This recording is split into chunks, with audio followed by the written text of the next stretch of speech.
Olá, olá a todos. Hoje é terça-feira, 24 de junho, e vamos tratar do próximo capítulo na longa novela, né? Acho que caberia bem uma coisa ao estilo das antigas novelas brasileiras, terminar com cenas dos próximos capítulos e começar com cenas dos capítulos anteriores. O último capítulo com que eu tinha lidado aqui, há 2 dias exatamente, foi o capítulo do ataque americano às instalações nucleares iranianas. Eu disse naquele momento que o ataque parecia um pouco incerto, leve, talvez ninguém sabia ao certo o que tinha sido atacado, com quantas armas, como. Havia discursos americanos e israelenses no sentido de que destruímos o que precisávamos destruir, o programa nuclear acabou, no estilo clássico do Trump, em que as hipérboles são muitas, né?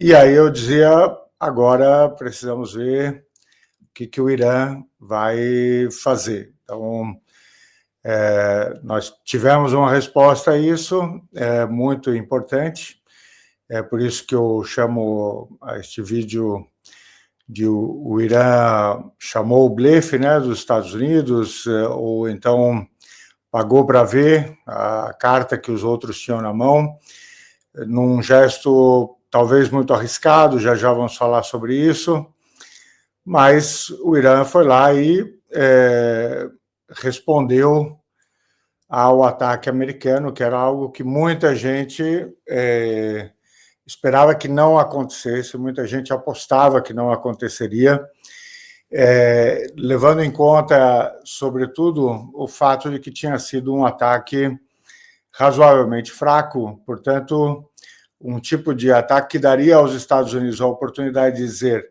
fizemos, atacamos, conseguimos, ganhamos, certo? E abrir, então, um caminho para uma resolução, ou para um cessar-fogo, para um encerramento da guerra, e, ao mesmo tempo, daria ao Irã e a quem está com o Irã de dizer, a oportunidade de dizer: olha, não aconteceu nada, não destruíram nada, continuou tudo igual, então não precisamos nem sequer responder, abre-se o caminho para negociações. Mas não foi isso que aconteceu, o Irã foi lá e respondeu. A resposta do Irã é relevante, muito relevante, porque o Irã tinha prometido que ele poderia atingir bases militares dos Estados Unidos. Se atacado pelos Estados Unidos, o Irã atacaria, ou poderia atacar, bases dos Estados Unidos nos países vizinhos ao Irã. Os Estados Unidos têm mais de 60 bases em todos os países que circundam o Irã, mas a principal base americana, a maior, aquela onde os Estados Unidos tem a sua base de comando central, é uma base localizada no Catar, que tem mais de 10 mil soldados ou militares americanos operando, e tem, além disso, as famílias desses militares morando, porque eles estão instalados ali de modo não permanente, mas por longos prazos, né? E é dali que se controlam, digamos, todas as demais bases de presença americana na região. Então, essa é a principal base. Os iranianos resolveram que atacariam esta base, em parte porque, em princípio, dali teria saído ou o comando, ou teriam saído os aviões que atacaram efetivamente o Irã, em parte porque, sendo a maior, você manda o recado, sem precisar, digamos, distribuir os ataques por vários outros países com quem você poderia criar, digamos, atrito ao atacar as bases militares presentes ali. Por mais que você diga que você está atacando a base americana, ainda assim o país que recebe essa base pode considerar que aquilo ali é uma ofensa, um ataque a si mesmo. Foi um pouco o que o Qatar disse em parte, né, de que o Qatar considerou que o ataque tinha sido contra ele, né, mas logo eu digo que em que resultou tudo isto, né? Mas a primeira pergunta, então, que tinha ficado no ar era será que o Irã responderia? Ontem nós tivemos essa resposta e até o final do dia aqui, eu estou às 5 horas adiantado em relação ao Brasil, então eu estou gravando isto no que é a primeira manhã no Brasil, começo da manhã, mas aqui já passa do meio-dia.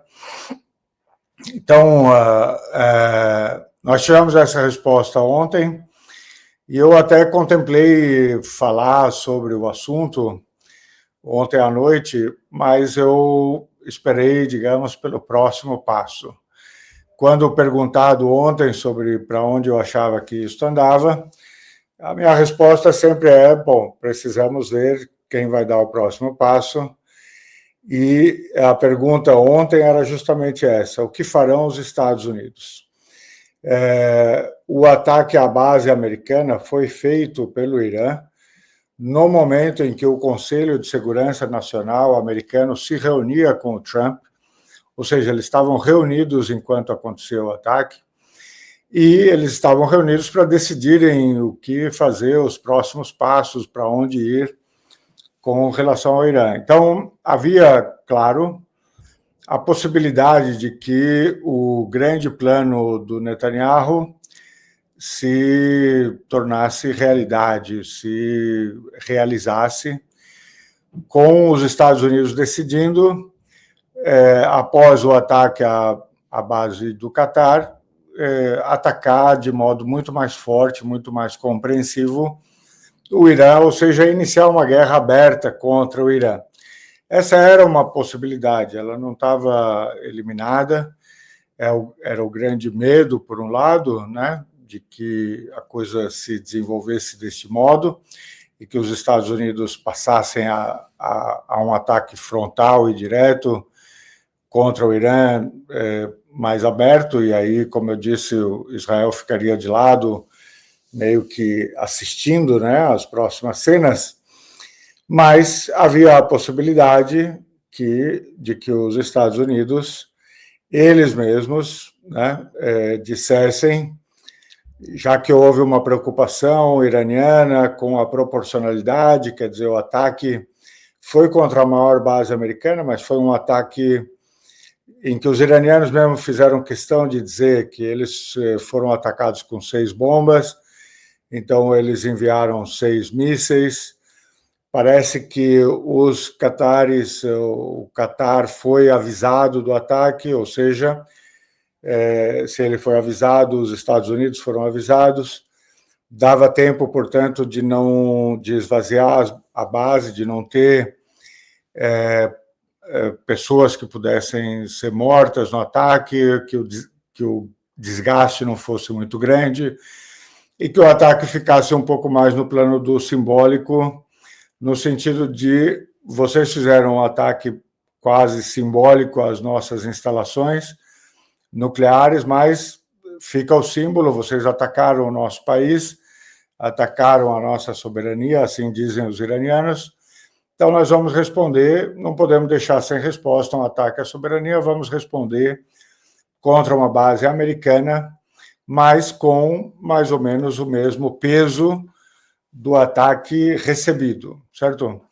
Então, com base nessa ideia de proporcionalidade, de troca de símbolos, troca de sinais, que os Estados Unidos pudessem dizer: não vamos entrar numa guerra por causa disso. Na linguagem do Trump, os Estados Unidos podem continuar a dizer que destruíram muito, fizeram um ataque definitivo contra as instalações nucleares, conseguiram o que queriam, o ataque foi muito bem sucedido. Não precisamos responder a um pequeno ataque do Irã contra a nossa base no Catar. Não precisamos começar uma guerra para fazer algo que já está mais ou menos resolvido. Então, era essa a expectativa do que ia acontecer. E, durante a madrugada, tivemos a resposta. Os Estados Unidos resolveram, pelo menos por enquanto, não responder. Tá? Mais do que isso, e começamos a ver que não só não houve a resposta, mas começamos a ver notícias de que se tinha chegado a um cessar-fogo. De modo bastante impressionante, né? O primeiro a noticiar a existência de um cessar-fogo foi o próprio presidente americano, Donald Trump, nas suas redes sociais, dizendo que tinha chegado a um cessar-fogo histórico, a um acordo que vai, na verdade, acabar com a guerra e vai instalar a felicidade no Oriente Médio, né? Mas muita gente continuava em dúvida porque é o Trump, primeiro, e segundo, porque não havia uma confirmação oficial por parte dos iranianos e nem por parte dos israelenses, mas por parte dos iranianos havia idas e voltas, gente dizendo que não houve acordo nenhum, gente dizendo que se Israel cessasse os ataques, o Irã poderia cessar. Quer dizer, dava uma impressão meio dúbia sobre se o Trump estava exagerando, sobre havia alguma coisa que ainda era incerta, sobre se o Irã tinha de fato aceito ou não. Depois nós descobrimos, e isso foi confirmado hoje, agora há pouquinho, numa fala do ministro das Relações Exteriores do Catar, em que ele diz que, de fato, o Catar foi contactado pelos Estados Unidos, ao que parece a pedido de Israel, para que o Catar falasse com os iranianos e para pedir para os iranianos aceitarem um cessar-fogo. Claro, aqui há vários detalhes muito importantes. Primeiro, quem foi atrás do cessar-fogo foram os americanos, enquanto os iranianos estavam dispostos a continuar a troca de fogo com Israel por um longo prazo. Isso é muito importante. Que tenha sido provavelmente, parece ser confirmado, mas eu não tenho a confirmação total, de que, a pedido dos israelenses, quer dizer que os israelenses é que já não aguentavam mais os ataques iranianos, estavam causando muito prejuízo aos israelenses, muita gente querendo sair, a economia muito afetada, um risco que crescia a cada dia com uma guerra prolongada, que, como eu disse aqui, seria muito mais prejudicial para Israel do que para o Irã. O Irã estava muito mais pronto, muito mais pronto para uma guerra prolongada do que Israel. Então, faz sentido que Israel tenha pedido para que isso parasse. É claro, faz sentido desde que nós tenhamos, digamos, em mente, né, que a opção favorita de Israel era que os Estados Unidos continuassem a guerra, entrassem na guerra para valer contra o Irã. Essa é a preferência israelense, isso é o que os israelenses teriam querido, mas, já que não vai ter isso, então eles precisavam ou seja, já que os Estados Unidos estavam anunciando que abandonariam, entre aspas, Israel, a sua, entre aspas, né, muitas aspas aqui, a sua própria sorte no confronto com o Irã, ou seja, continuariam a financiar, mandar armas, a mandar o que Israel precisasse, mas não ia entrar na guerra diretamente. E estava claro que isso não seria suficiente para Israel. Então, pede-se o cessar-fogo. A outra coisa significativa aqui é que o pedido viesse através do Catar, que é justamente um país que muitas vezes serve como intermediário, como porta-voz, junto ao Irã, junto aos palestinos, né, junto ao Hamas, dos Estados Unidos e vice-versa. O Catar, que em princípio tem boas relações com todo mundo, incluindo o Irã, mas que viesse do Catar nestas circunstâncias em que a base atacada está no território do Catar e, portanto, o Catar, inclusive, chegou a se dizer incomodado com o fato do Irã ter lançado um ataque contra uma parte do seu território.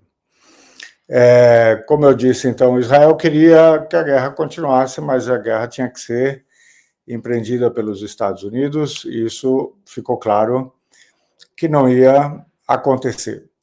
Então, em princípio, neste momento, né, nós temos um cessar-fogo, parece que está já em vigor, os iranianos estão nas ruas, em alguma medida comemorando, já estão agindo como se ele estivesse em vigor. O Irã tinha dado um horário no meio da madrugada, dizendo que se não houvesse ataques israelenses após aquele momento, o Irã também cessaria de atacar, mas houve ataques e o Irã foi lá e atacou uma última vez. Então, não só começou o cessar-fogo, como o Irã teve o privilégio de dar a última salva, digamos, de tiros, né, de mísseis contra Israel, bastante destruidora, inclusive. Então, o Irã parece sair daqui numa situação razoavelmente positiva, boa, porque defendeu, digamos, a sua soberania desde o começo, resistiu a um golpe inicial devastador, se reorganizou, se reconstruiu, cumpriu todas as suas promessas de continuar a atacar enquanto fosse atacado, de que não foi ele que começou, de que ele agia em legítima defesa. Mesmo diante dos Estados Unidos, a maior potência do mundo, mesmo quando os Estados Unidos vão lá e resolvem bombardear o seu território, e é o momento em que a maior parte dos países voltaria atrás, recuaria e diria, não dá para comprar uma briga com os Estados Unidos. Eles foram lá e compraram esta briga. Já teve antecedentes. Quando Qasem Soleimani foi morto no primeiro governo do Trump, os iranianos atacaram uma base americana no Iraque e os Estados Unidos não responderam. O próprio Trump disse, não foi nada demais, nós matamos o cara, eles precisavam responder, então tudo bem, né? Responderam agora. Depois houve um outro episódio durante o governo Trump em que os iranianos derrubaram um avião espião, um drone, né, espião americano que custava 250 milhões de dólares, e o Trump também resolveu não responder, dizendo logo atrás vinha um avião com um pessoal militar americano, eles poderiam ter atacado esse avião e não atacaram, portanto, eles fizeram um gesto de boa vontade, nós não vamos responder. Ou seja, é algo muito raro alguém atacar interesses americanos e ficar por isso mesmo, digamos, né? Nesse caso, é claro, o Irã responde, mas mesmo assim dificilmente ficaria por isso mesmo, se não fosse o fato de que tanto os Estados Unidos quanto Israel perceberam que o Irã está pronto para levar isso adiante. Por isso é que eu digo que ele pagou para ver, porque se houvesse aqui uma continuidade dos ataques americanos, essa guerra podia se tornar algo muito maior e o nível de destruição no Irã também se multiplicar muitas vezes, e a guerra seria uma guerra aberta, regional. Então, o Irã fez questão, na verdade, de responder, apesar de todos os riscos. Agora, digamos, o Irã sai, pelo menos parcialmente, vitorioso aqui. Por que eu digo pelo menos parcialmente? Porque também, assim como Israel queria mais feito pelos Estados Unidos, muita gente quer mais do Irã, né? Quer dizer, o Irã carrega um pouco o custo, né, de ser o único país no mundo árabe muçulmano, além do Iêmen, né? O Irã não é árabe, saibam disso, lembrem-se disso, né? Mas neste mundo que inclui os árabes e os muçulmanos, o Irã é o único país que está se dispondo, junto com o Iêmen, a pagar altíssimos preços pela escolha de apoiar os palestinos de modo quase ilimitado, quer dizer, de modo fiel, pelo menos, de modo permanente, pelo menos. Então, por ter se comprometido com isto e por ter cumprido isto, porque a verdade até agora é que o Irã faz o que pode pelos palestinos, né? Mas, apesar disso, por fazer isto, ele carrega um pouco o peso da demanda de que, olha, você não pode parar agora, você deveria continuar a atacar Israel até que Israel perca, até que Israel seja derrotado completamente, até que Israel, pelo menos, pare o genocídio em Gaza, que continua, né? Todos os dias morrem dezenas de palestinos e eles estão sendo alvos, sobretudo, quando vão procurar comida. Quer dizer, a pessoa vai procurar comida e aí, dessas pessoas que vão procurar comida ou vão buscar comida, morrem 50, 60, 80 a cada dia, Então, e claro, isso saiu um pouco do noticiário porque estamos todos falando da possibilidade de uma guerra com o Irã e Estados Unidos. Então, há muita gente que esperava mais e que, portanto, vai dizer que talvez o Irã não devesse parar agora, quer dizer, que parando agora, o Irã volta a uma situação que é muito parecida, não é exatamente igual, mas é parecida com a que existia antes de tudo isso acontecer, antes do ataque israelense,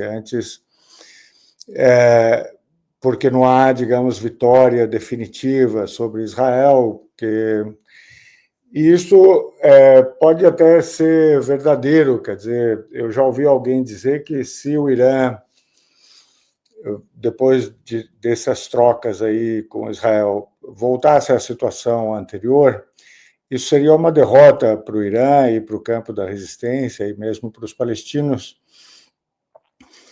Mas colocaria eu aqui duas questões. Primeiro, será que se volta realmente à situação anterior, exatamente anterior? Talvez não, porque o Irã agora mostrou uma força, e ela ficou comprovada, não só para Israel e para os Estados Unidos, mas ela ficou comprovada para o resto do mundo, uma força de reação que levou os seus adversários a recuarem.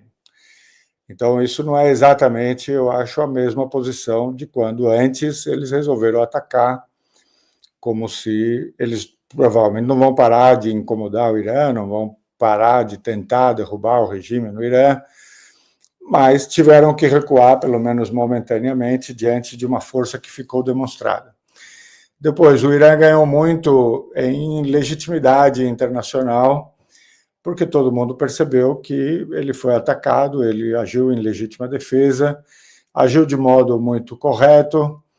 As informações sobre o que diz a Agência Internacional de Energia Atômica também foram colocadas propriamente em dúvida. o diretor-geral teve que recuar em algumas das suas declarações sobre o programa iraniano, quando, apertado agora, depois que começou uma guerra.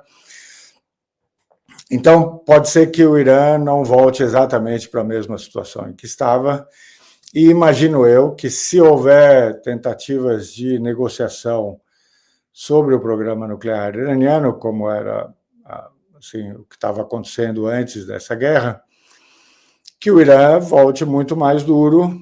Se voltar imediatamente, vai voltar muito mais duro, vai endurecer a sua relação com a Agência Internacional de Energia Atômica e vai endurecer a sua postura na relação com os Estados Unidos e na negociação. Então, acho muito difícil que os Estados Unidos possam voltar a uma mesa de negociação com os iranianos, acreditando que obterão aquilo que estavam acreditando antes, né? Desmantelamento do programa, entrar na questão dos mísseis. Acho que tudo isso está superado, mas né, vamos ver. Agora, o que realmente causa um certo desespero é saber que o massacre contra Gaza continua. Como eu disse, dezenas estão sendo mortos por dia enquanto vão buscar comida. Ninguém está falando no assunto. Gaza continua esquecida, os palestinos continuam esquecidos. Claro, os iranianos, os iemenitas falam disso, mas os iranianos e os iemenitas estavam eles mesmos envolvidos em confrontos e que começaram por conta da questão palestina e que seguem tendo no seu centro a questão palestina. Mas há uma pergunta aqui: será que o Irã pode arriscar tudo, quer dizer, sua própria paz interna, o próprio regime, enfrentar uma guerra contra os Estados Unidos ou mesmo contra Israel, que não tenha fim à vista, ou arriscar talvez ser atacado com mais força, com armas nucleares, talvez, etc., sem que o mundo faça nada pela Palestina, quer dizer, carregar sozinho essa tarefa, né, de apoiar os palestinos. Eles vão continuar apoiando, mas a pergunta é até onde você pode ir sem causar a própria destruição, né? Então, essa é a grande pergunta. Sei lá, espero que o cessar-fogo de fato se mantenha, porque ele, me parece, é favorável ao bloco da resistência, à posição do Irã, demonstra a força que o Irã, de fato, tem para enfrentar o futuro na região e para continuar a apoiar os palestinos, né? Sem o Irã, os palestinos estariam francamente perdidos. Mas a pergunta é qual vai ser o efeito desse cessar-fogo sobre a sequência. Pode ser que com esse cessar-fogo as pessoas comecem a dizer: olha, já está na hora de, né, resolver Gaza, está na hora de parar, já está na hora de cessar esse genocídio, essa guerra criminosa e assim por diante. Vamos ver também o que esse cessar-fogo traz para a política interna de Israel e para o equilíbrio interno, na hora que eles começarem a fazer as contas do que resulta desse confronto com o Irã. Portanto, há muitos capítulos vindouros nesta nossa novela. Eu não sei antecipar para vocês quais são as cenas do próximo capítulo, mas sei que vamos continuar com essa história e torço, assim, por fim, para que se volte a prestar atenção em Gaza. Não que o que acontecesse no Irã e com os Estados Unidos e tal não afetasse Gaza, pelo contrário, estava no coração, como eu disse. Mas agora que há um cessar-fogo ali, é preciso então pensar mais urgentemente, mais imediatamente, em como cessar o genocídio em Gaza. Agradeço a vocês mais uma vez, peço que se inscrevam no canal, que curtam ou descurtam, que ativem as notificações, que façam seus comentários. Eu, em 3 ou 4 dias, volto para o Brasil e o ritmo fica normal e eu consigo, inclusive, responder melhor aos comentários. Mas, por enquanto, eu estou tentando buscar aqui e ali uma janelinha para falar com vocês. Meu forte abraço e até logo mais.